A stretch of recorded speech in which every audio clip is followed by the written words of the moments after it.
সমস্ত প্রশংসা আল্লাহ সুবহানাহু ওয়া তাআলার জন্য। অসংখ্য কোটি দরুদ সালাম বর্ষিত হোক প্রিয় নবী মুহাম্মদুর রাসূলুল্লাহ সাল্লাল্লাহু আলাইহি ওয়াসাল্লামের উপর। শাবান মাস একেবারে শেষ মুহূর্ত, এরপরেই রমাদান মাস শুরু হবে। আজকের আলোচ্য বিষয় রমাদানকে সামনে রেখে আমরা কিভাবে রমাদানের প্রস্তুতি গ্রহণ করতে পারি এ প্রসঙ্গে ইনশাআল্লাহ তাআলা। আর এটা একটি গুরুত্বপূর্ণ বিষয়। আমরা যদি আসহাবে ইকরাম নবী করিম সাল্লাল্লাহু আলাইহি ওয়াসাল্লামের আদর্শের দিকে তাকিয়ে দেখি, তাহলে ওনারা রমাদান আসার 6 মাস আগে থেকেই মানসিক প্রস্তুতি গ্রহণ করতেন যে রমজান আসতেছে সামনে। 6 মাস আগে থেকে কিভাবে এই রমজান মাস থেকে আমি উপকৃত হতে পারি, 6 মাস থেকে। এরপরে যখন রমজান মাস চলে আসছে তখন তো আর তাদের ভিতরে কোনো অলসতা নেই, চেষ্টার কোনো ত্রুটি নেই। পুরাটা মাসই তারা আল্লাহর সন্তুষ্টের জন্য চেষ্টা চালিয়ে যাচ্ছে। আর যখনই ঈদের চাঁদ ওঠে, ঈদের খুশি আলাদা, কিন্তু রমাদান চলে যাওয়ার বেদনা তাদের ভিতরে কাজ করে। মানে আগের 6 মাস রমাদান আসার অপেক্ষায় থাকে, আর রমাদান চলে গেলে 6 মাস তাদের দুঃখ চিন্তা, মাসটা চলে গেল। চিন্তা এই জন্য দুটা কারণে।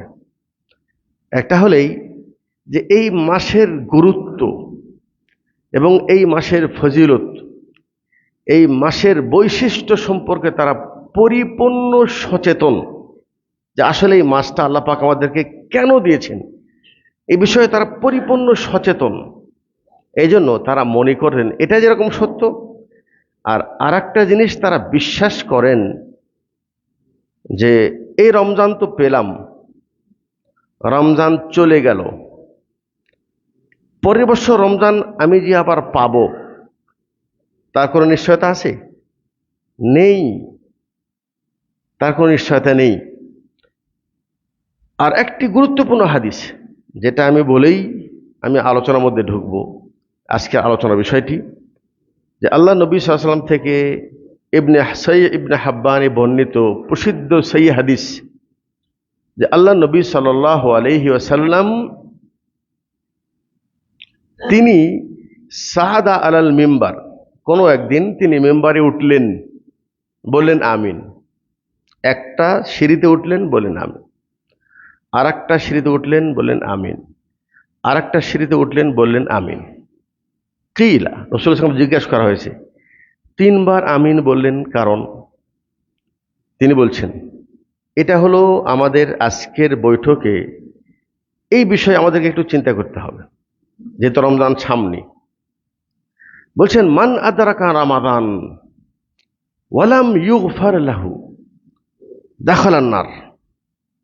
যে ব্যক্তি রমজানের মতো একটি মাস পেল, কিন্তু দুঃখের বিষয় সে নিজেকে গুনাহ থেকে মুক্ত করতে পারল না, বলছেন দাখালান নার, ওই ব্যক্তি নিশ্চিত জাহান্নামে যাবে। বলার অর্থ হলো এই হাদিসের এই বাক্যটি এখানে বলার অর্থ হলো এই, যে রমাদানের মতো মাস, যেই মাসে আল্লাহ রাব্বুল আলামিন একজন মুমিনের জন্য একাধিক অপশন, নিজেকে পরিপূর্ণ গুনাহ মুক্ত করতে এক দীর্ঘ লম্বা টাইম, 1 মাস ব্যাপী একাধিক অপশন, হয় এটা, না হয় এটা, না হয় এটা, না হয় এটা, এই অপশনগুলি দিয়ে তারপরেও বেচারা হতভাগ্য নিজেকে গুনাহ থেকে মুক্ত করাতে পারল না। জিবরাইল বলছেন, আমি বলছি ওই ব্যক্তি জাহান্নামে যাবে। এরপরে আবার তার জন্য জিবরাইল বদদোয়া করছেন, আবাদাহুল্লাহ, যে এরকম একটা মাস পাওয়ার পরেও তার কাছে গুরুত্ব আসলো না, নিজেকে ক্ষমা করতে পারলো না, আবাদাহুল্লাহ, আল্লাহ তাকে রহমত থেকে আরো দূরে সরিয়ে নিয়ে যাক। এবং জিব্রাইল আল্লাহ রসুলকে বললেন, কুল আমিন, আমি যে তাদের বিরুদ্ধে বদদোয়া করলাম, হে রসুল আপনি বলেন আমিন। রসুল বলেন আমিন। হাদিসটা শুনলাম, একটু আমরা চিন্তা করে দেখি তো, দোয়া কে করছে? জিব্রাইল নিজে আমিন বলছেন। সেই আমিনে আমিন কে বলছেন? স্বয়ং নবী মুহাম্মদুর রাসূলুল্লাহ সাল্লাল্লাহু আলাইহি ওয়াসাল্লাম। এই দোয়া কি কবুল না হওয়ার কোনো সম্ভাবনা আছে? তাহলে এত বড় গুরুত্বপূর্ণ একটি বিষয়, এখন আপনি মিলান যে এই মাস পাওয়ার পরেও যদি গুনাহ আমার মুক্ত না হয়, এখন আমাদের জীবনের পিছনের দিকে তাকিয়ে দেখি কতগুলো রমজান পেয়েছি। আমরা কোনোদিন নিজেরা কোনোদিন এই হাদিসের আলোকে নিজেরা কোনোদিন চিন্তা করতে পেরেছি রমজান তো শেষ হয়ে গেল, আচ্ছা আমি কি এমন কর্ম করেছি যে আমি নিজেকে গুনাহ থেকে মুক্ত করতে পেরেছি? এটাকে আমরা কোনোদিন চিন্তা করেছি? এটা আমাদের নিজস্ব প্রত্যেকে নিজের কাছে একটা প্রশ্ন। শুধু এই হাদিসের আলোকেই আজকের আলোচনা।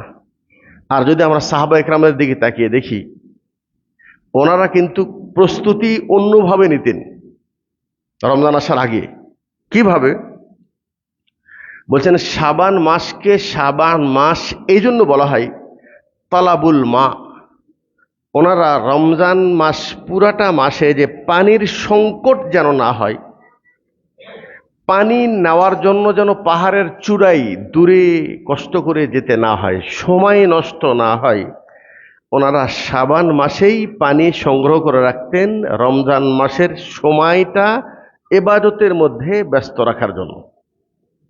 এজন্য শাবান মাসকে শাবান মাস বলা হয়। আর আপনারা নিশ্চিত জানেন শাবান মাসে আমাদের কি কি করণীয়। একটা হলো প্রস্তুতি, আমি খুব সংক্ষিপ্ত। আর একটা হলেই আল্লাহ রসুল বেশি বেশি নফল আমল করতেন, সিয়াম রাখতেন। কেন? যে এই মাসে আল্লাহর নিকটে মানুষের আমল বাৎসরিক রিপোর্ট পৌঁছানো হয়। আর একটি কাজ অবশ্যই আপনারা শুনেছেন, জানেন, আমি তারপরে স্মরণ করে দিচ্ছি। সেটা হলেই যাদের উপর গত বৎসরের রমজানের কাজা রয়েছে, যেই মা বোনদের উপরে গত বৎসর রমজানের কাজা রয়েছে, ওনার উচিত ছিল শাওয়াল মাসেই কাজাটা তুলে নেওয়া। তারপরও যারা তুলতে পারেন নাই, ওনাদের জন্য এটা শেষ অপশান। রমজান আসার পূর্বেই গত বৎসরের যে কাজা সফরের কারণে অথবা অসুস্থতার কারণে যদি কাজা থেকে থাকে, তাহলে এখন এক সপ্তাহ আছে, এটা অবশ্যই তুলে নেবেন। এটা ছিল শাবান মাসকে কেন্দ্র করে। তো শাবান মাসে সাহাবা একরাম ওনারা যেরকম পানি সংগ্রহ করে রমজান মাসের প্রস্তুতি নিতেন, আপনি বিশ্বাস করেন আমি সৌদি আরব থেকে এক সপ্তাহ আগে আসছি, কিন্তু আমাদের অফিসিয়ালভাবে রমজান মাসের ইফতারির প্রস্তুতি আরো এক মাস আগে থেকে শুরু হয়ে গেছে। যে আমাদের অফিসের মাধ্যমে কতশো মানুষকে প্রত্যেকদিন ইফতারি করানো হবে, এর জন্য কি কি ব্যবস্থাপনা গ্রহণ করার প্রয়োজন, এটা কিন্তু আমি সচক্ষে দেখে আসলাম। এটা মানসিকভাবে তার আরো 10 দিন 15 দিন আগে সবকিছু রেডি। আমি এখন যেয়ে দেখব যে পুরা রমজানে ইফতারির যত প্লেট, যত গিলাস এবং যত রকম খাওয়ার প্রয়োজনীয় পানি সব কিছু অলরেডি কিনা হয়ে গেছে। হারামাইন যারা মাশাআল্লাহ রমজান মাসে ওমরা করতে গিয়েছেন, আপনারা দেখেছেন যে ওনারা যে নির্দিষ্ট জায়গায় যারা সুফরা বিছাই, ইফতারের জন্য যারা ব্যবস্থা করে, ইনারা কিন্তু ওই জায়গাগুলি ধরে রাখে অনেক আগে থেকে। এর একটা সিস্টেম আছে যে আমার এ হলো এই এরিয়া, ওই এরিয়াতে ইফতারি দেওয়ার জন্য তারা পুরাটা বৎসর খেজুর সংগ্রহ করে। আর যা কিছু প্রয়োজনীয় বিষয়, লোক সংখ্যা, এটা কিন্তু তারা প্রস্তুতি গ্রহণ করছে। এই যে রমজান, ইস্তেকবাল রমজান, মানে মানুষের চিন্তা এবং তাদের কর্ম দেখে তারা যেন একটা প্রস্তুতি নিচ্ছে বড় কিছু একটা পাওয়ার জন্য। কিন্তু বাস্তবতা যেটা আমরা সচক্ষে যেটা দেখতে পাচ্ছি, আমরা উপলব্ধি করছি, আমাদের বাংলাদেশে সেই চেতনাটা নাই বললেই চলে। হ্যাঁ, একটা চেতনা আছে আমাদের মধ্যে, সেটা হলো ব্যক্তি কেন্দ্রিক। আমি পুরা রমজানের জন্য ছোলা, ভ্যারাইটিস ইফতারি, এটা যত বেশি যে সংরক্ষণ করে রাখবে, অন্য মুসলমান তারা বেশি দামে কিনুক, কিন্তু আমার যেন বেশি দামে কিনতে না হয়, এটা নিয়ে আমরা সচেতন আছি সবাই। কিন্তু রমজান, এটা তো আমি ব্যক্তি শুধু কি ভালো খাবো কি ভালো পরবো এটার জন্য না রে ভাই। রমাদান তো একটা কঠিন মাস। এটা আল্লাহ পাক আমি শুধু দামি ইফতারি করব আর ভালো সেহরি খাবো এটার জন্য নয়। আসলে রমজানের গুরুত্বটা বোঝেন। বৎসরের 12টা মাসের মধ্যে কোন মাসের কি এই ফজিলত আছে যে ইজা দাখালা শাহরু রমাদান ফুত্তিহাত আবওয়াবুল জান্নাহ গুল্লিকাত আবওয়াবুন নার ওয়া সুফিদাতিশ শায়াতিন। বৎসরের বৎসর কোনো দিন, এমনকি ঈদের দিন, আরাফার দিন, কোন দিবসে কি আল্লাহ পাক এই কথা বলেছেন যে ওই দিন আসলে আমি জান্নাত খুলে দিই, জান্নাতের দরজা? জি না। শুধুমাত্র রমজান। রমজানের চাঁদ ওঠার সাথে সাথে 3টা কাজ করেন: জান্নাতের দরজা খুলে দেন, জাহান্নামের দরজা বন্ধ করে দেন, সুফিদাতি শায়াতিন, শয়তানকে শিকল দিয়ে বেঁধে তাকে আবদ্ধ করে রাখে। কেন আল্লাহ এটা কেন করেন? এটা হলো আমাদের প্রশ্ন। আল্লাহ কি চান আমাদের কাছ থেকে? জি, আল্লাহ তাআলা আমাদের প্রতি অতি দয়ালু, অতি রহিম। এটা যদি না হতো আল্লাহর কোনো প্রয়োজন নেই। সারা পৃথিবীর বানু আদম একসাথে সেজদারত হয়ে, আল্লাহর জন্য সেজদারত হয়ে আল্লাহর প্রশংসা করে, আল্লাহর মর্যাদা যেটা আছে তার থেকে এক চুল পরিমাণ বেশিও হবে না। আর সারা পৃথিবীর মানুষ যদি একসাথে আল্লাহর নাফরমানি করে, এটার দ্বারা আল্লাহর মর্যাদার এক চুল পরিমাণ কমতিও হবে না। কিন্তু সেই রব, যিনি আমার স্রষ্টা, যিনি আমার রিজিক দাতা, যিনি আমার সবকিছুর মালিক, তিনি আমাকে খুব সুন্দর করে বুঝিয়ে দিয়েছেন যে তোমার দুনিয়ার কর্মটা কি, তোমার লক্ষ্য উদ্দেশ্য কি দুনিয়া। এটা আল্লাহ পাক কোরআন এবং হাদিসে নবী রসুল এসে আমাদেরকে খুব সুন্দরভাবে বুঝিয়ে দিয়েছেন। মা দুনিয়া ফিল আখিরাত ইল্লা মিসলু মা ইয়াজআল আসাবিআহু ফিল ইয়াম ফালইয়ানজুর মাজা ইয়ারজা। বেশি দরকার নেই দুনিয়ার অবস্থা বোঝার জন্য। কোনো এক সময় সমুদ্রে যে নিজের আঙ্গুলটাকে একটু সমুদ্রের পানিতে ডুবান, ডুবানোর পর এটাকে উঠান, উঠিয়ে দেখুন কতটুকু পানি তোমার হাতের আঙ্গুলের সাথে ফিরে আসলো। এটা হলো হায়াতুদ দুনিয়া, দুনিয়ার জীবন, আমার না, পৃথিবী এতটুকু বাস। আর সমুদ্র ভরে যত পানি আছে এটা হলো আখিরাতের জীবন। আমরা কি এত সহজ মনে করে নিয়েছি? যে আকাঙ্ক্ষা নিয়ে বসে আছি, রমজান আসলো চলে গেল, আবার আসবে, আগামী বছর আবার পাবো, কোনো গ্যারান্টি আছে? কিয়ামতের পূর্বে মানুষ হার্ট অ্যাটাক করে বেশি মারা যাবে, হঠাৎ মৃত্যু বেশি আসবে, এটাকে আমরা দেখতে পাচ্ছি না? সবাই তো আমরা দেখতে পাচ্ছি, বয়স লাগছে না।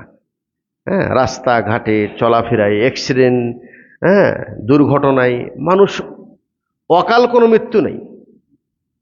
অকাল কোনো মৃত্যু এই শব্দটা হলো শরীয়ত বিরোধী কথা। প্রত্যেক মৃত্যু কালে আসে। অকাল কেন বলে? যুবক ছেলে, এখনো বয়স হয় নাই, হঠাৎ করে মারা গেল, ওর মৃত্যু এইভাবে ছিল। আমার মৃত্যু যে কখন আসবে আমার কি কোনো গ্যারান্টি আছে? আগামী রমজান পাবো? এই জন্য সম্মানিত দিনী ভাই, এই রমজানের আগ মুহূর্তে আজকের বৈঠকে আমাদেরকে একটু ভাবতে হবে যে রমজান আসবে, রমজান আমার জন্য বসে থাকবে না, আমার জন্য বসে থাকবে না। এই 1 তারিখ, 2 তারিখ, 3 তারিখ, 5, 10, 15, 20 চলে যাবে, চলে যাবে। কিন্তু এই হাদিস যেটা শুনলেন, রমাদান পেল, ক্ষমা হলো না, ওই ব্যক্তি তো জাহান্নামে যাবে। হাদিসটা কিন্তু আল্লাহ পাক আমাদেরকে, আমার অন্তরটাকে একটু সচেতন করার জন্য, অন্তরটাকে একটু বুঝানোর জন্য এই কথাটাই বলেছেন যে আসলে তুমি কি করছো। তোমার সামনে যে মাসটি আছে, এই মাত্র একটি মাস, যেই মাসে আল্লাহ পাক জাহান্নামের দরজা বন্ধ করে দিয়েছে, জান্নাতের দরজা খুলে দিয়েছে, শয়তানকে বেঁধে রেখেছে, এই জন্য যেন এই মুসলিমরা এই মাসে আল্লাহর সন্তুষ্টির জন্য ইবাদত করে নিজেকে পরিপূর্ণ গুনাহ থেকে মুক্ত করতে পারে, এরকম অপশন, একাধিক অপশন এই মাসে আছে। আচ্ছা বলেন দেখি, এই মাসে যে ফরজ সিয়াম, রমজান ছাড়া অন্য কোনো মাসে কি রাখা যাবে? যাবে না। এই সিয়াম আমরা যেটা রাখি, এটা কি এত বড় সহজ মনে করেছেন? এটা আল্লাহ নবী সাল্লাল্লাহু আলাইহি ওয়াসাল্লাম কি বলছেন? কুল কুল্লু আমাল ইবনি আদম লাহু, আদম সন্তান যেই আমলই করুক না কেন, এই আমলের একটা নির্দিষ্ট পরিমাণের সওয়াব, বদলা আমি তাকে দিয়ে দিই, দুনিয়ায় দিয়ে দিই তাকে, ইল্লা সিয়াম, কিন্তু সিয়াম না। ফাইন্নাহু লি ওয়া আনা আজজি বিহি, সিয়াম এমন একটি ইবাদত, এই ইবাদত একমাত্র আমি রব ছাড়া অন্য কোনো কারো উদ্দেশ্যে সিয়াম রাখা সম্ভব নয়, অবশ্যই নয়। এর মধ্যে কোনো রিয়াকারি নাই, এর মধ্যে কোনো লোক দেখানো হতে পারে না। কিভাবে? একজন ব্যক্তি সত্যিকার অর্থে যদি তিনি সিয়াম পালনকারী হন, হোক তিনি বেনামাজি, হোক তিনি অন্যান্য পাপী, কিন্তু সে যখন সিয়াম রাখে, সে কিন্তু সবে সাদেক থেকে নিয়ে সূর্য ডোবা পর্যন্ত নিজেকে পরিপূর্ণভাবে খানা পানি থেকে বিরত রাখে। রাখে কি রাখে না? রাখে। আচ্ছা বলেন দেখি, এরকম কোন সিয়াম পালনকারী আছে যিনি সিয়াম রেখেছেন, তার সামনে অনেক দামি খাওয়া নিয়ে আসছে, ও গোপনে যে আর একটা রুমে যে খেয়ে আসলো, আর সে নিজেকে মনে করলে আমি সিয়াম রেখেছি? এটা কি হয়? হয় না। হয় কার জন্য? যিনি আসলে সিয়াম রাখেন নেই, ওটা মুসলিমদেরকে ধোঁকা দিচ্ছে। সেহরিও খায়, দিনের বেলাও খায়, আবার মুসলমানদের যখন ইফতারির ব্যবস্থা হয় সেখানে যেও ইফতারি করে। ইউখাদিউনা আল্লাহ ওয়াল্লাযীনা আমানু ওয়া মা ইয়াখদাউনা ইল্লা আনফুসাহুম, এদেরকে আপনি কি বলবেন? এরা নিজেকে চালাক মনে করে, মানুষকে বুঝাচ্ছে আমি রোজাদার, আর গোপনে তারা বেরোজাদার। এরা চালাক নয়, এরা আল্লাহকে ধোঁকা দিচ্ছে না, এরা মুসলমানকে ধোঁকা দিচ্ছে না। মনে করেন এই সকল মানুষ যারা কোনো ইফতারির মাহফিলে যেয়ে যদি ইফতারি করে, যিনি ইফতারি করাচ্ছেন তার সওয়াবের কোনো কমি হবে না। নিয়ত, ইন্নামাল আমালু বিন্নিয়াত। আমি 100 জন মানুষের ইফতারির খাওয়ার ব্যবস্থা করেছি এবং আমি সিয়াম পালনকারীকে এখানে দাওয়াত দিয়েছি। এখানে যদি কোনো ব্যক্তি বেসিয়াম পালনকারী, যিনি সিয়াম রাখে নাই, সে যদি সে ইফতারি করে, সে আমাকে ধোঁকা দিল না, সে নিজেকে ধোঁকা দিল। এর জবাব তাকে আল্লাহর সামনে দিতে হবে, আমার হক তাকে কিয়ামতের দিন দিতে হবে। আমি তো রোজাদারের জন্য ব্যবস্থা করেছি, তুমি বেরোজা হয়ে কেন আমার ইফতারি খালি? তাহলে আল্লাহ পাক যে আমাদেরকে এই যে একটা সিয়াম দিয়েছেন, আল্লাহ পাক হাদিসে কুদসি তিনি বলছেন ইল্লা সিয়াম, সিয়াম এমন একটি ইবাদত, এটা মানুষ কখনোই অন্য কারো জন্য রাখতে পারে না। সে যতই বড় পাপী হোক, আপনি তাকে দেখেন তো ইফতারির পূর্বে যতই পিপাসা তাকে লাগুক, ঠান্ডা পানি দেন, জুস দেন, দামি জুস দেন, খাবে না। সূর্য ডোবার 2 মিনিট আগেও খাবে না। জি, ও জানে, 100% জানে, কেউ না দেখলেও গোপনে আছে, একটা গোপন রুমে আছে, কেউ দেখে নাই, কিন্তু সে জানে আমি যদি গোপনে 1 ঘোঁট পানি পান করি, আমার দুনিয়ার মানুষ না জানলেও আমার রোজা ভেঙে গেছে, সে জানে 100%। তার মানে সিয়ামটা কখনো লোক দেখানো হতে পারে না। আল্লাহ পাক গর্ব করে বলেছেন ইল্লা সিয়াম, সিয়াম এমন একটি ইবাদত যার বদলা আমি নিজেই, যার বদলা আমি নিজেই। কি দিব? আল্লাহু আকবার। এরা অপশন উজ্জ্বল রাখা হয়েছে। হ্যাঁ, একটা হাদিসে বলছেন ইন্না লিল জান্নাতি আবওয়াব, জান্নাতের অনেকগুলি দরজা আছে, তার মধ্যে একটি দরজার নাম হলো আর রায়্যান, লা ইয়াদখুলু মিনহা ইল্লা সাইমুন। ওই দরজা দিয়ে শুধুমাত্র সিয়াম পালনকারী প্রবেশ করবে। ভিতরে তাদের জন্য কি অপশন রেখেছে এটা উজ্জ্বল রাখা হয়েছে, কি দিবেন তাদেরকে এটা উজ্জ্বল রাখা হয়েছে। সমাজদিনী ভাই, সেই মহান মাস আমাদের একেবারে সন্নিকটে। এই মাসকে কেন্দ্র করে একটু আগে যেটা বললাম, সাহাবায়ে কেরাম কিভাবে প্রস্তুতি নিতেন, আরবরা কিভাবে প্রস্তুতি নিচ্ছে, আমরা কিভাবে প্রস্তুতি নিচ্ছি, আর একটা অপশান, সেটা হলোই যে প্রস্তুতি বলতে আপনি কি বুঝেছেন। আমরা কি প্রস্তুতি গ্রহণ করেছি? প্রস্তুতি মানে হলেই যে আমার এমন কোনো কর্ম রমজানের জন্য রেখে দিব না যার কারণে আমার শ্যাম ত্যাম এবাদতের মধ্যে বিঘ্নতা ঘটবে। যা কিছু করা আমি আগেই করে নিব, প্রয়োজনীয় বাজার সাদি আগেই করে নিব, কেনাকাটা আগেই করে নিব। কিন্তু আমরা কিন্তু কেউই এই অপশান গ্রহণ করিনি এখনো। হ্যাঁ, কেনাকাটা কারা করছেন? ব্যবসায়িক যারা ব্যবসা করেন ওনারা তাদের গুডাউনকে এখন একেবারে পরিপূর্ণ ভরে নিচ্ছেন। কি জন্য? রোজাদারকে ইফতারি করবেন তাই? যে না, উনি তার পণ্যটাকে বেশি দামে বিক্রি করবে রমজানে, এই জন্য তিনি তার গুডাউন জাত করছেন। আপনি একটু চিন্তা করে দেখছেন আমরা কোথায় আছি?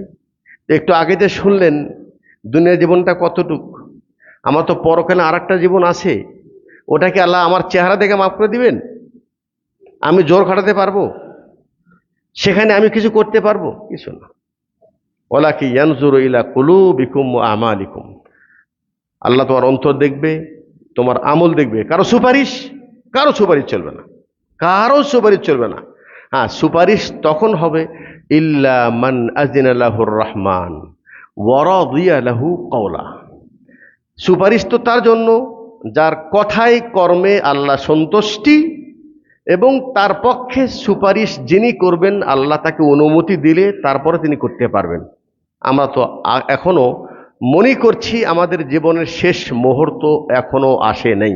তাহলে রমজানের পূর্বে আমাদেরকে মানসিক প্রস্তুতি গ্রহণ করা যে রমজানটা আমি কিভাবে অতিক্রম করব। এর জন্য যেমন বললাম, আমাকে ব্যস্ততাটা কমিয়ে নিয়ে আসতে হবে।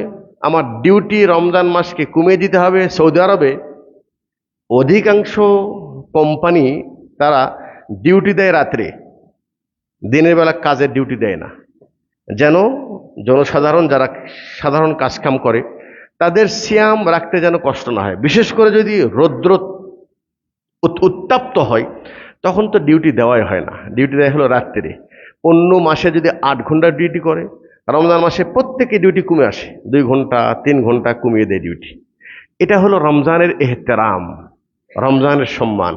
আল্লাহ আপনাকে কারো দায়িত্বশীল বানিয়েছে, আপনি তাকে একটু দয়া করে তার ডিউটিটাকে কমিয়ে দেন, ঠিক আছে? কিন্তু আমরা হতভাগ্য, আমাদের অনেক প্রবাসী ভাইয়েরা এই সুযোগ পাওয়ার পরেও সারাদিন ঘরের মধ্যে এসির মধ্যে আছে, কোনো রৌদ্রের কোনো তাপ সহ্য করতে হচ্ছে না। সরকারিভাবে ইফতারির ব্যবস্থা আছে, এলাকারভাবে ইফতারির ব্যবস্থা আছে, তারপরেও অধিকাংশ প্রবাসী ভাইয়েরা ওনারা সিয়াম রাখে না। তো এই ওজর কি আল্লাহর কাছে গ্রহণ হবে? কখনোই হবে না। এজন্য যাদের অধীনস্থ কেউ আছে তাদেরকে একটু ডিউটিটা কমিয়ে দিবেন, আর আপনি একটু চেষ্টা করেন যে এই মাসটাকে আমি কিভাবে কাজে লাগাতে পারবো। এই জন্য প্রথমত আপনার জন্য একটু মানে নিয়তু সাদেকা, সত্য পরিকল্পনা যে ইনশাআল্লাহ আগামী রমজান, অতীতে যা হয়েছে হয়েছে, আমরা আজকের বৈঠকে একটু সত্য দিলের সাথে একটু প্রতিজ্ঞা করি। আমরা কি চাই না যে আল্লাহর দয়া করে আমাদেরকে এই রমজানের সমস্ত গুনাহ থেকে মুক্ত করুক? চাই না? চাই। তাহলে আমরা আজকে দেখব আমি কিভাবে নিজেকে মুক্ত করতে পারি। এর জন্য প্রথম যে কাজটা সেটা হলো আমাদের নিয়তুস সাদেক, আজম, প্রতিজ্ঞা। ইনশাআল্লাহ এই রমজান আমরা কোনো অবহেলা করব না, আমরা ইনশাআল্লাহ নিজেকে গুনাহ থেকে মুক্ত করব ইনশাআল্লাহ। এটা হলো সবচেয়ে বড় কাজ।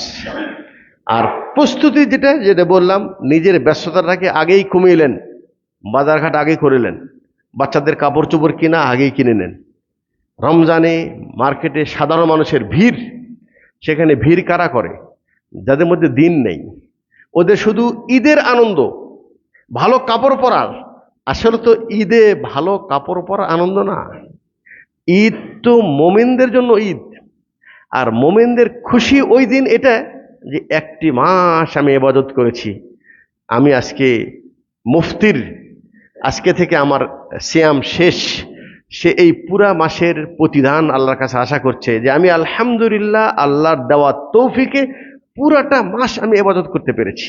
এটা হলো তার একটা খুশি। যাই হোক, এখন আমি যেটা বলবো সেটা হলে রমজান মাসে আল্লাহ আমাদেরকে কি কি অপশন দিয়েছেন। একটা বললাম হলো সিয়াম, এটা একটা।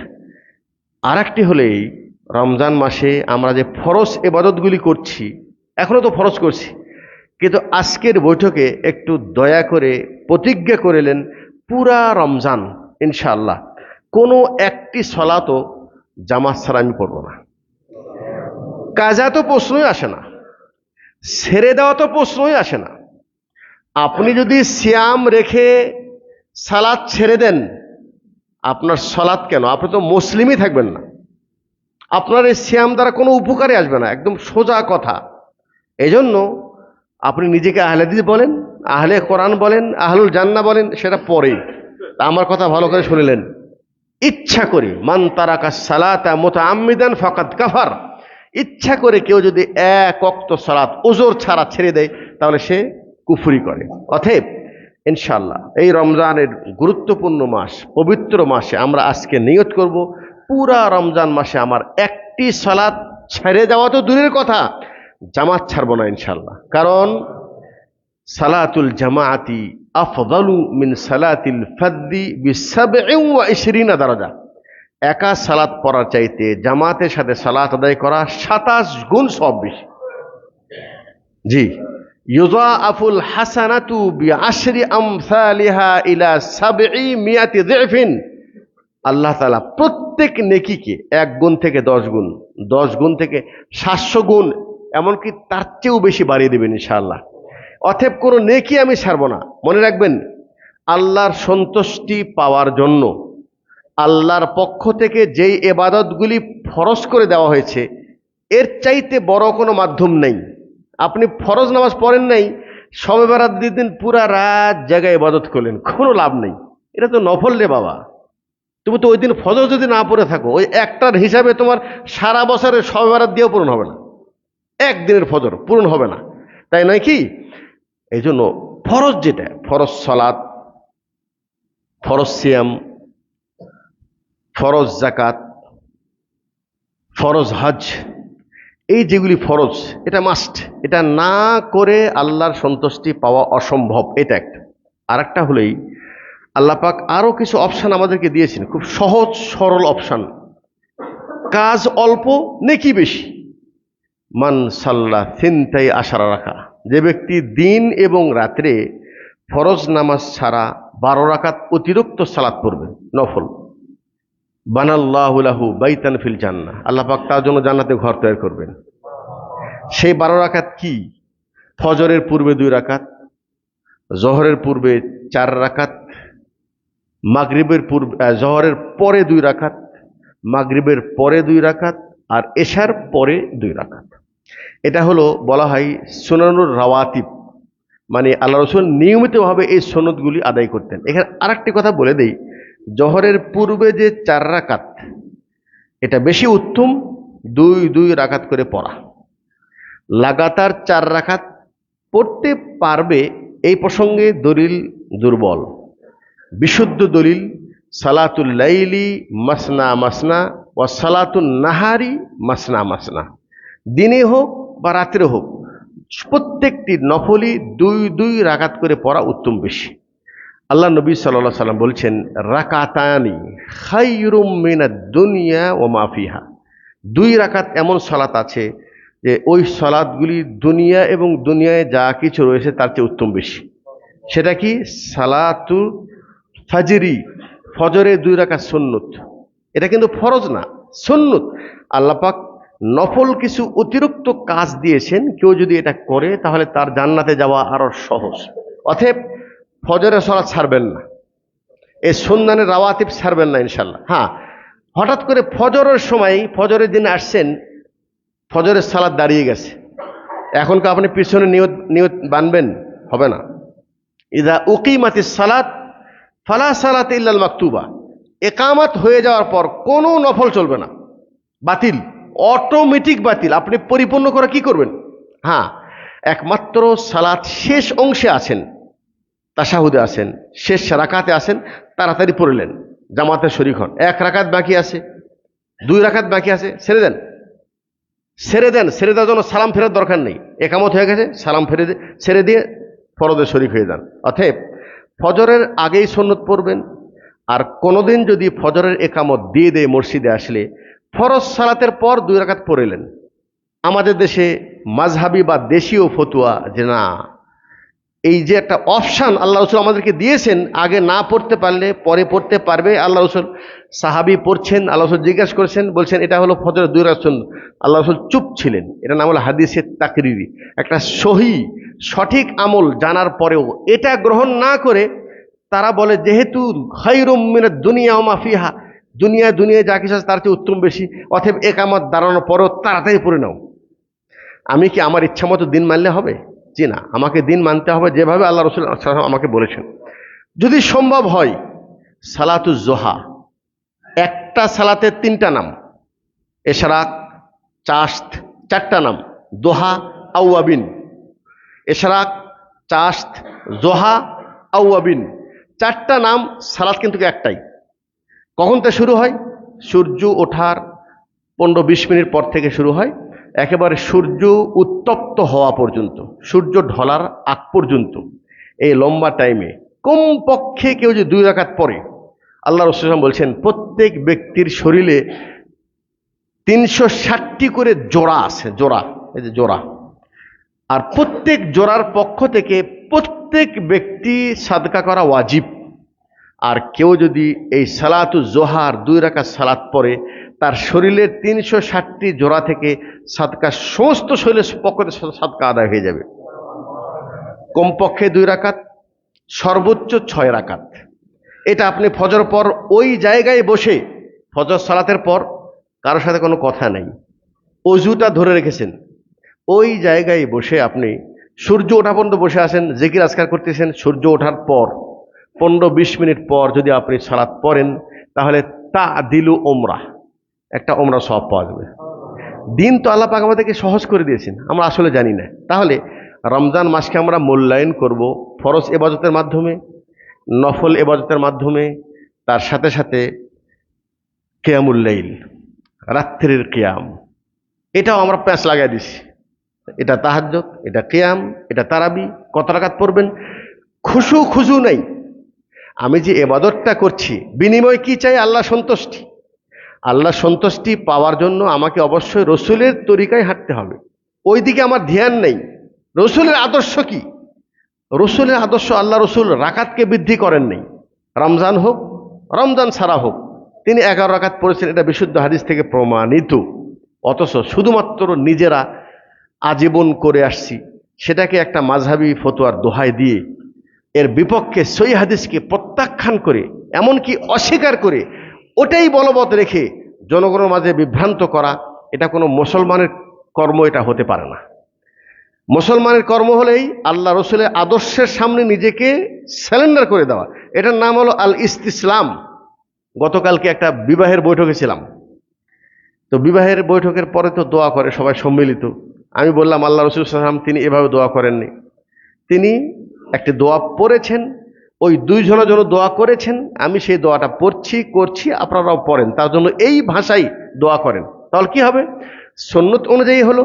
আর আমার দোয়ার ভাষাটা যদি রসুলের ভাষা হয়, কোরআনের ভাষা হয়, সেটা বেশি ভালো নাকি আমি আমার ভাষা দিয়ে কথা বলবো? যখন বললাম বারাকাল্লাহু লাকুমা ওয়া বারাকা আলাইকুমা ওয়া জামা বাইনাকুমা ফি খাইর, একজন মুরব্বি বলছে, কিসসা বলতেছে, উদাহরণ দিচ্ছে, তারপরে বলছে ঠিক আছে রসুল করে নাই, কিন্তু হাত তুলে যদি সবাই মিলে একসাথে করি, তাহলে মনের একটা তৃপ্তি পাওয়া যায়। ওই তৃপ্তিটা তো আসে না। আমি বললাম আপনার মনের আবেগটাকে ইসলামের অধীনে করতে হবে, এটার নামই হলো ইসলাম। ইসলাম যেটা বলছে ওর মধ্যে আপনার মনের তৃপ্তি নিয়ে আসতে হবে। আর আপনার মনের তৃপ্তিকে কেন্দ্র করে আপনি ইসলামকে যদি চেঞ্জ করেন, মনের তৃপ্তি হবে, কোনো সওয়াব হবে না, কোনো ফায়দা হবে না। কথা বুঝতে পারলাম? রাত্রে যে কিয়ামুল লাইল আদায় করবেন, আল্লাহ নবী সাল্লাল্লাহু আলাইহি সাল্লাম তিনি অনেক লম্বা দাঁড়িয়ে কিয়াম করতেন। এটা এশার সালাতের পর থেকে নিয়ে একেবারে শবে সাদেকের আগ পর্যন্ত পড়ার অপশান আছে। প্রথম রাত্রে পড়লেও হবে, শেষ রাত্রে পড়া উত্তম বেশি। আল্লাহ পাক প্রথম আসমানে নেমে আসেন, মসজিদে জামাতের সাথে সালাত আদায় হচ্ছে, লম্বা কিয়াম হচ্ছে, কেরাত লম্বা করা হয়। আপনি বাড়িতে একাই ভালো পড়তে পারবেন না, জি মসজিদে এসে পড়েন। জামাতের সাথে পড়েন। আর যারা মাশাআল্লাহ লম্বা কেরাত পড়তে পারেন, একা একা পড়তে চান, একটু নিরিবিলি পড়তে চান, লম্বা রুকু করতে চান, আপনি আলাদা কিছু আল্লাহর কাছে চাইতে চান, প্রয়োজন নেই, বাড়িতে পড়েন, সমস্যা নেই, শেষ রাত্রে পড়েন, একা একা পড়েন। যে এটা একটা অপশান। সিয়াম মান সামা রমাদান, যে ব্যক্তি রমজানের সিয়াম রাখলো ঈমানান ওয়া ইহতিসাবান, ঈমান এবং সওয়াবের আশায়, গুফিরা লাহু মা তাকাদ্দামা মিন জামবিহি, আল্লাহ পাক তার পিছনের সবগুলি গুনাহ ক্ষমা করে দিবে। এটা একটা অপশান। আর একটি অপশান, মান কামা রমাদান ঈমানান ওয়া ইহতিসাবান গুফিরা লাহু মা তাকাদ্দামা মিন জামবিহি, যিনি তাহাজ্জুদ পড়লেন, তারাবি পড়লেন, কিয়ামুল লাইল আদায় করলেন ঈমানের হালতে, সওয়াবের আশায়, পিছনে সব গুনাহ মাফ করে দেওয়া হবে। দুই অপশান। নাম্বার 3, রমজানের শেষ দশক আরো বেশি ফজিলত। ওই শেষ দশকের মধ্যে লাইলাতুল কদর আছে। আল্লাহর রাসূল সাল্লাল্লাহু আলাইহি ওয়াসাল্লাম ওটা পাওয়ার জন্য শেষ দশকে ঘুমাতেন না। আই কাজা আহলাহু, পরিবারকে জাগাতেন এবং নিজের কোমরকে শক্ত করে বাঁধতেন, মানে প্রস্তুতি গ্রহণ করতেন রমজানের শেষ দশক। মানে আগের 20 দিনে হয়তো কিছু ত্রুটি রয়ে গেছে, শেষ দশকে ওটাও শেষ করে দেব, কোনো অপশান বাকি রাখবো না। সেই শেষ দশকে যদি মান কামা লাইলাতাল কদরি ঈমানান ওয়া ইহতিসাবান, কেউ যদি কদরের রাত্রে কিয়ামুল লাইল আদায় করে, পেছনে সব গুনাহ মাফ। আচ্ছা, এতগুলি অপশান আল্লাহ পাক দিলেন। রমজান মাসকে বলা হয়, রমজান হলো শাহরুল কোরআন, কোরআনের মাস। স্বয়ং জিবরাইল আলাইহিস সালাম তিনি এসে আল্লাহ রসুলের সাথে কোরআন শুনতেন, শোনাতেন। আমি আশা রাখবো, আমার মনে হয় আমাদের এই সেন্টার মসজিদ, এখানে আঙ্গরজোড়া মসজিদ, এটা শুধু মসজিদ না, আলহামদুলিল্লাহ আমার জানা মতে, আমি দূর থেকে যেটা আমি ফেসবুকের মাধ্যমে দেখতে পাই, এখানে অনেক কল্যাণময় কাজ সর্বক্ষণ চলমান আছে, আলহামদুলিল্লাহ। তো ইফতারির ব্যবস্থাও সম্ভবত থাকবে এখানে। তার সাথে সাথে এখানে যদি কোরআনের কোনো হালাকা, কারণ আমাদের দুর্ভাগ্য, আমাদের অধিকাংশ বাংলাভাষী মুসলিম ভাইয়েরা, আমাদের মুরব্বী যারা আছেন মাশাআল্লাহ, ওনারা অত উন্নত দুনিয়ায় ছিল না, কিন্তু অধিকাংশ মানুষ কোরআন পড়া শিখেছে, ভুল হোক শুদ্ধ হোক। আর এখন নতুন প্রজন্ম যারা আসছে, আমরা তো সবই শুধু দুনিয়ামুখী রে ভাই। সন্তানকে শুধু দুনিয়ার দিকে কিভাবে অ্যাডভান্স করা যায় সেটাই চিন্তা। আমরা কি এটা বুদ্ধিমান হলো আমাদের? মৃত্যুর পর তো এই সন্তান আমার বিপক্ষে চলে যাবে, আমি কি করলাম? দুনিয়াও পেলাম না, আখিরাতও পেলাম না। প্রত্যেকের সন্তান, নিজেদের সন্তানকে যদি কোরআন না শিখায় থাকেন, আল্লাহর ওয়াস্তে এটা আপনার উপর ফরজ। কুল্লুকুম রাইন ওয়া কুল্লুকুম মাসউলুন আন রাইয়াতি, তোমরা প্রত্যেকে দায়িত্বশীল, তোমাদের দায়িত্ব সম্পর্কে আল্লাহ জিজ্ঞাসা করবে। তাদেরকে কোরআনের ব্যবস্থা, শেখার ব্যবস্থা করবেন। অনেক মুসল্লি আছে, তারা ইতিপূর্বে দিনের চেতনা এতটা ছিল না, এখন দিন বোঝার চেষ্টা করছে, তাদের ভিতরে আকাঙ্ক্ষা আছে যে আমি কোরআনটা যদি শিখতে পারতাম। এই ধরনের মানুষের জন্য যদি মসজিদে একটা ব্যবস্থা করা যায়, একটা মুআল্লিম রেখে, যে পুরা রমজান ব্যাপী একটা কোচিং, সেই কোচিংয়ের মাধ্যমে একটা মানুষ যেন কোরআন শিখতে পারে, এটা যদি কেউ করতে পারেন, আপনার জন্য একটা বিশাল বড় সাদকায়ে জারিয়া রমজান মাসে হবে ইনশাআল্লাহ। যারা কোরআন জানেন, বেশি বেশি কোরআন তেলাওয়াত করবেন, জিকির আজকার এগুলি করবেন। ইতাম মান ফাত্তারা সাইমান ফালাহু মিসলু আজরিস সাইম, কেউ যদি কাউকে একবার ইফতারি করায়, ওই ব্যক্তি সিয়াম পালনকারীর সমপরিমাণ সওয়াব পাবে। ওয়ালা ইউনকাস মিন উজুরিহিম শাইআ, যিনি সিয়াম রেখেছে তার সওয়াব থেকে কাটা হবে না। আল্লাহ নিজের পক্ষ থেকে যিনি কাউকে ইফতারি করান, ইফতারি করানোর অর্থ এটা নয় যে তাকে বিরিয়ানি খাওয়াতে হবে। ইফতারি করানোর অর্থ এটা নয় যে তাকে অনেক কিছু খাওয়াতে হবে। আমি যখন পাকিস্তানে ছিলাম, তখন আমার একজন মুসল্লি ছিলেন, সুলতান ভাই, আল্লাহ আকবার, তার এই কর্মটি আমার এখনো মনে আছে। হ্যাঁ, আমি ওই ক্লিফটন এরিয়ায় থাকতাম, তো সেখানে উনি কি করতেন, মানে আমাদের মসজিদে তো ইফতারি ব্যবস্থা আছেই, আর উনি কি করতেন, মানে খেজুরগুলি তার ভিতরে জুবনা, আরবদের জুমনা আছে, এটা ভরাইয়া উনি এক প্লেট খেজুর নিয়ে বাস স্ট্যান্ডে যা দাঁড়াতেন। মানে আজান হওয়ার সাথে সাথে যে ব্যক্তি বাস থেকে নামতেছে, ওর কাছে তো ইফতারি নেই বা অনেকের ব্যবস্থা নেই, বাস থেকে নামতেছে, খেজুর দিচ্ছে, খেজুর দিচ্ছে। আচ্ছা, ওই ব্যক্তির উপরে এই চিন্তাটা কেন আসলো বলেন? সেও তো রোজাদার, সেও তো ভালো ইফতারি বসে বসে খাবে পুরাটা রমজান। আমি যতদিন ছিলাম পাকিস্তানে, তাকে প্রত্যেক রমজানে তার এই কর্ম করতে দেখেছি। তার কিন্তু একটাই উদ্দেশ্য, এই যে সাবিকু, তারা প্রতিযোগিতা, কিভাবে আমি আল্লাহ সন্তুষ্টি পাবো। এই জন্য ওই বাস স্ট্যান্ডে যে খেজুর নিয়ে দেড়ে আসে, এটা হলো মুসাবিকাত ইলাল খায়রাত, ভালো কাজে প্রতিযোগিতা করা। আমি আলোচনা সংক্ষিপ্ত করে নিব, সেটা হলে ইনশাআল্লাহ রমজান মাস যেই ইবাদতের কথা শুনলেন, এতক্ষণ পর্যন্ত যে ইবাদতের কথা শুনলেন, সব গুনাহ মাফ হবে। এই সবগুলি সাগীরা গুনাহ, সাগীরা গুনাহ। এটা আমার জীবনে যেগুলো কাবীরা বড় গুনাহ, একটাও মাফ হয়নি এখনো। সিয়ামের মাধ্যমে হয় নাই, কিয়ামের মাধ্যমে, কোনোটার মাধ্যমে মাফ হয় নাই। এইটার থেকে মাফ হওয়ার জন্য আজকেই বোঝেন তৌবা ছাড়া বিকল্প কোনো পথ নেই। ইয়া আইয়ুহাল্লাযীনা আমানু তুবু ইলাল্লাহি তাওবাতান নাসুহা। হয়তো এতদিন 5 ওয়াক্ত সালাত পড়েন নাই, কোনো বড় পাপে লিপ্ত আছেন, আজকে নিয়ত করেন ওই কাজটি আমি আর করব না।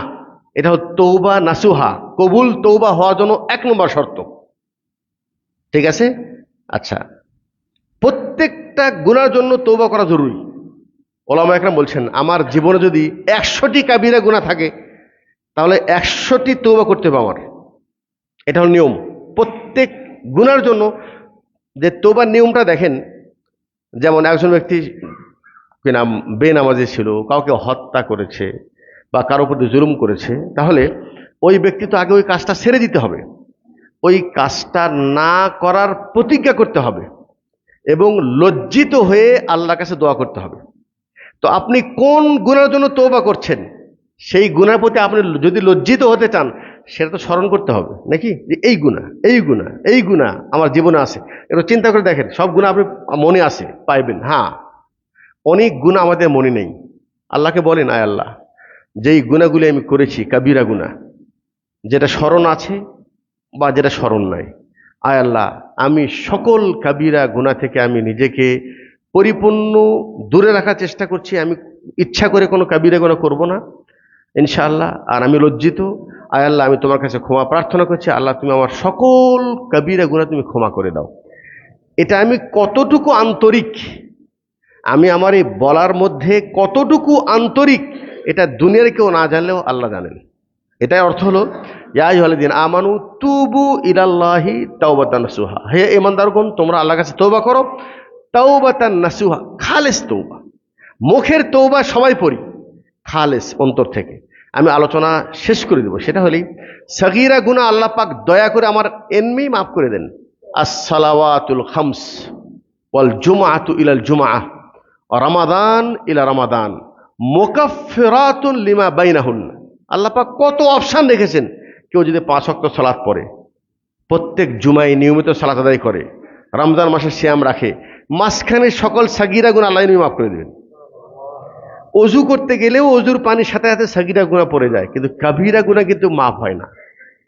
এটা একটা গুরুত্বপূর্ণ বিষয়। অতএব আলোচনার শেষে সেটা হলেই বলবো, আমাদের সামনে অত্যন্ত বরকতপূর্ণ মুবারক মাস আল্লাহ আমাদেরকে ইনশাআল্লাহ দান করতে যাচ্ছেন। আল্লাহর কাছে প্রথম দোয়া, আয় আল্লাহ তুমি আমাদেরকে রমজান পাওয়ার তৌফিক দান করো। রমজান যেন আমরা পাই, আল্লাহ তুমি আমাদের হায়াতকে বাড়ায় দাও, এবং এই রমজান থেকে আমরা যেন পরিপূর্ণ উপকার হওয়ার অর্থ হলেই, আয় আল্লাহ ওই হাদিসের আলোকে আমি যেন লজ্জিত না হই যে রমজান পেলাম তারপরেও ক্ষমা হলো না। আয় আল্লাহ তুমি আমাকে এই অপশানে রেখো না, আল্লাহ তুমি আমাকে তৌফিক দাও। আল্লাহর কাছে প্রথমে তৌফিক চাইতে হবে। মনে রাখবেন, যে কোনো ভালো কাজ করা যদি ইচ্ছা করেন, আপনি ইচ্ছা করলে হবে না, প্রথমে আল্লাহকে বলেন, আল্লাহ তুমি আমাকে তৌফিক দান করো। আজকে যেরকম বললাম না, পুরা রমজান 5 ওয়াক্ত সালাত জামাতের সাথে পড়বো, এই করব সেই করব, প্রথম যে দোয়া, আল্লাহ তুমি আমাকে এটার জন্য সহজ করে দাও, তৌফিক দাও আগে। আল্লাহ দিলে সহজ, আল্লাহ না দিলে আমি ইচ্ছা করলে করতে পারবো না।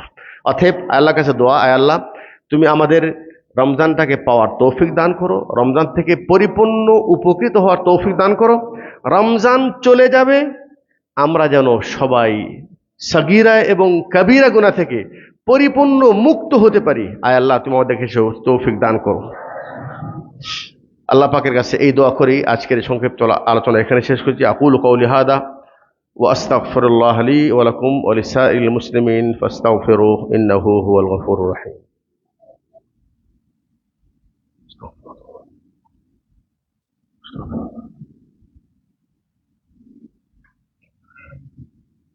ইন্নাল হামদালিল্লাহ نحمده ونستعينه ونستغفره ونعوذ بالله من شرور أنفسنا ومن سيئات أعمالنا من يهده الله فلا مضل له ومن يضلل فلا هادي له وأشهد أن لا إله إلا الله وحده لا شريك له وأشهد أن محمدا عبده ورسوله أما بعد أعوذ بالله من الشيطان الرجيم إن الله وملائكته يصلون على النبي يا أيها الذين آمنوا صلوا عليه وسلموا تسليما اللهم صل على محمد وعلى آل محمد كما صليت على إبراهيم وعلى آل إبراهيم إنك حميد مجيد اللهم بارك على محمد وعلى آل محمد كما باركت على إبراهيم وعلى آل إبراهيم إنك حميد مجيد অত্যন্ত গুরুত্বপূর্ণ একটি কথা সেটা হলো ইবাদত কবুল হওয়ার জন্য দুটি শর্ত একটা হলো ইবাদতটি শুধুমাত্র আল্লাহর সন্তুষ্টির জন্য করতে হবে নাম্বার 2 ওই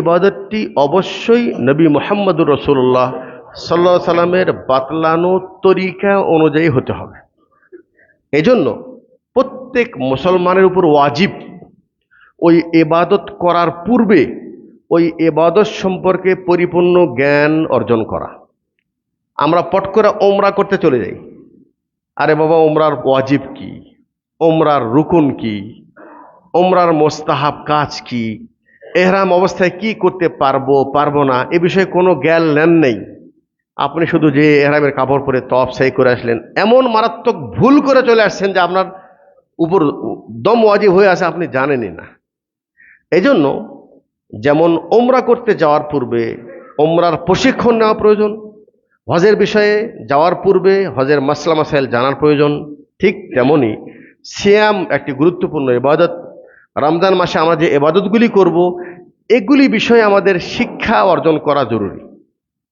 আপনি যেটা জানেন হয়তো ওর মধ্যে কিছু ভুল রয়ে গেছে তো আমি ধন্যবাদ জানাবো আমাদের এই অত্র আঙ্গরজোড়া আহলে হাদিস মসজিদের দায়িত্বশীল ভাইদের আল্লাহ তাদের উত্তম বদলা দান করুক ওনারা আজকে জুমার খুতবার পর থেকে নিয়ে নাকি একদম মাগরিব পর্যন্ত আপনাদের জন্য আপনারা যেন আগামী রমজানটা কিভাবে এটাকে সুন্দরভাবে পরিপূর্ণ করতে পারেন কি কি প্রয়োজনীয় মাসআলা আছে এগুলি বিষয়ে বিস্তারিত আলোচনা হবে ইনশাল্লাহ আমিও কিছুক্ষণ থাকবো আমার আজকে রিটার্ন ফ্লাইট চলে যাব ইনশাল্লাহ তো আশা রাখি আপনারা এখানে অংশগ্রহণ করবেন আল্লাহর কাছে দোয়া করি আল্লাহ পাক যেন সবাইকে দিনের কাজে এগিয়ে আসার তৌফিক দান করুন اللهم اغفر لنا وللمؤمنين والمؤمنات والمسلمين والمسلمات وألف بين قلوبهم وأصلح ذات بينهم وانصرهم على عدوك وعدوهم اللهم لعن الكفرة الذين يصدون عن سبيلك ويكذبون رسلك ويقاتلون أولياءك اللهم خالف بين كلمتهم وزلزل أقدامهم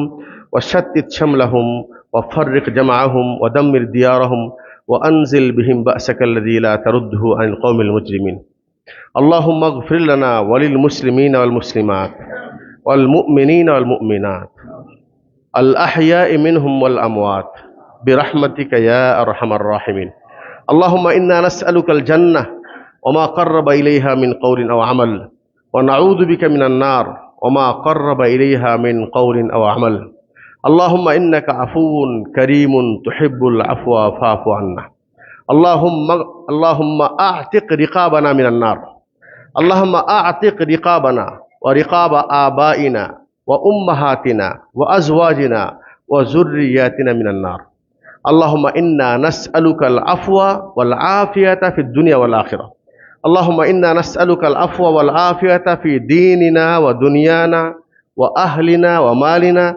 اللهم استر عوراتنا وآمن روعاتنا اللهم احفظنا من كل بلاء الدنيا وعذاب الآخرة اللهم وفقنا لما تحب وترضى اللهم إنا نسألك الهدى والتقى والعفاف والغنى اللهم إنا نسألك الجنة وما قرب إليها من قول أو عمل ونعوذ بك من النار وما قرب إليها من قول أو عمل ربنا آتنا في الدنيا حسنة وفي الآخرة حسنة وقنا عذاب النار سبحان ربك رب العزة عما يصفون وسلام على المرسلين والحمد لله رب العالمين